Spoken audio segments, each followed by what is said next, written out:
नमस्कार, मी संजय भोकरे. आपण पाहताय जनप्रवास लाईव्ह. आज पुण्यातील कोथरूड मतदारसंघाविषयी आणि तिथले जे उमेदवार चंद्रकांत दादा पाटील यांच्याविषयी मला बोलायचं आहे आणि बोलण्यासारखं आहे.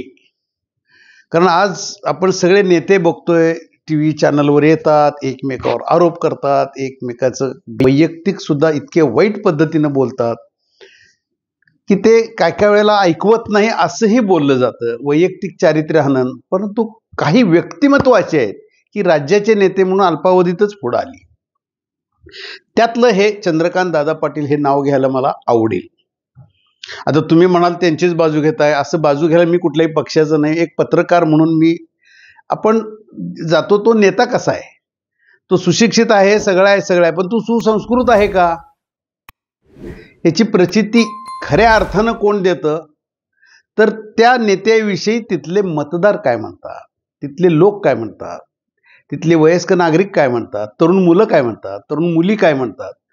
तर नुकतंच पुण्यात आम्हाला त्या मतदारसंघामध्ये नक्की चंद्रकांत दादांचं काय पारडं जड आहे का नाही तो भाग वेगळा, पण ती व्यक्ती कशी आहे असं आपण एक अभ्यास करू. आणि तिथला दौरा केला आम्ही, काही पत्रकार पण बरोबर होते.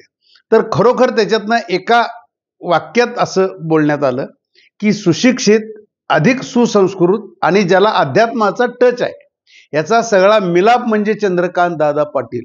चारित्र्यवान हे फार महत्वाचं आहे आणि ते चंद्रकांत दादांच्याकडे बघितल्यानंतर निश्चितपणानं जाणवते. कारण त्यांच्या 2 कार्यक्रमात सुद्धा आम्हाला सहभागी होता आलं. त्यांची रॅली निघाली ती पुण्यामध्ये, अतिशय प्रचंड मोठी रॅली. परंतु त्याच्यातनं सुद्धा ते वाकून, म्हणजे त्या वयस्क असतील, महिला असतील, त्यांना नमस्कार करणं, गावात कसं फिरणं, रिक्षातनं वेळप्रसंगी फिरणं, गाडीची वाट न बघणं, पण त्या कार्यकर्त्याच्या कार्यक्रमाला जाणं, वेळ पाळणं, शक्यतो कार्यक्रम न चुकवणं हे फार महत्त्वाचं आहे. कारण तो कार्यकर्ता जो असतो त्याने एका 2-3 असंच सांगितलं, दादा जे टाईम देतात ते टाईम पाळायचा नक्की प्रयत्न होतो. उशीर थोडा बहुत होतच असतो नेते मंडळींना, कारण ते कोणाला दुखवायचं नसतं त्यांना. परंतु दादा ते जाणार कार्यक्रम. अशी व्यक्तिमत्व जर का त्यांच्याकडं आपली आमदारकी गेली, ते आपले नेते असतील तर आम्ही सुख समृद्धीत राहू शकतो. असं मग तिथले तरुण मुली असतील, मुलं असतील, आता त्यांचे एक धोरणात्मक निर्णय झाल्यामुळे तर त्यांनी शिक्षण मोफत वगैरे, आता लाडकी बहीण, त्याच्यात ते गव्हर्नमेंटची धोरणं आहेत. पण व्यक्ती म्हणून चंद्रकांत दादांच्या विषयी अतिशय चांगलं ऐकायला मिळालं. आणि असेच जर का सत्तेत आले आणि ह्यांच्या हातात कारभार गेला तर निश्चितपणानं राज्याची दिशा सुद्धा चांगल्या पद्धतीनं, योग्य पद्धतीनं त्याची वाटचाल असेल असं म्हणायला काही हरकत नाही. तर कोथरूडकरांच्यातनं एक दिसून आलं की एक सुसंस्कृत व्यक्तीला आम्ही निवडून देतोय. आता त्यांच्या विरोधात कोण आहेत, कसा आहे तो भाग वेगळा, पण ती व्यक्ती म्हणून चंद्रकांत दादा, भारतीय जनता पक्षाला सुद्धा अशी काही व्यक्तिमत्व आहेत की त्याच्यामुळे त्या पक्षाची सुद्धा उंची वाढते म्हणायला काही हरकत नाही. असं ते दिसून आलं 2 कार्यक्रमात मी बघितलं त्यांच्याकडं. तर खरोखर सुसंस्कृतपणा आहेत, कुणालाही दुखवायचं नाही.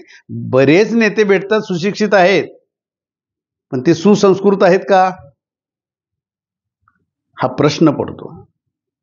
आपल्याकडं आलं, आता ह्यांच्याकडे सुद्धा काही कमी 2-3 महत्वाची खातीच होती आजपर्यंत बघितलं, प्रदेशाध्यक्ष होते, परंतु एवढी बलाढ्य खाती सांभाळून सुद्धा पाय जमिनीला आहेत त्यांचे आज.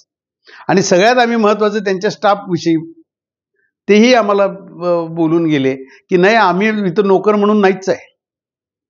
आम्हाला काही जण ती तरुण मुलं सुद्धा तिथं डायऱ्या घेऊन असतात. त्यांना मी विचारलं, अरे आता बसलोय जाता, आता मला सांग दादा कसं काय, का नुसतं पगार हा विषय सोडून द्या, दादांच्यासाठी आम्ही जीवाला जीव देऊ.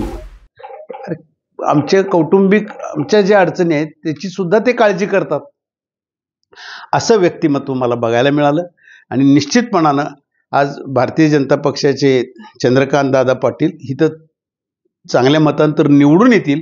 परंतु तिथले जे महिला वर्ग असेल, ज्येष्ठ नागरिक असतील, प्रशासनातली काही मंडळी असतील, त्यांच्याकडे काम करणारे असतील, तरुण मुलं असतील, सगळेजण चंद्रकांत दादांना जे आपलं मानतात आणि मुख्य चारित्र्य, त्यांच्या चारित्र्याविषयी जे चांगलं बोललं जातं, खरोखर अशांची देशाला गरज असते, राज्याला गरज असते की जे आपण शासन करते, राज्य करते हे असे असले पाहिजेत की त्यांच्याकडे बघितल्यानंतर हे माझेच आहेत, हे आपलेच आहेत, अशी भावना प्रत्येकाला निर्माण झाली पाहिजे.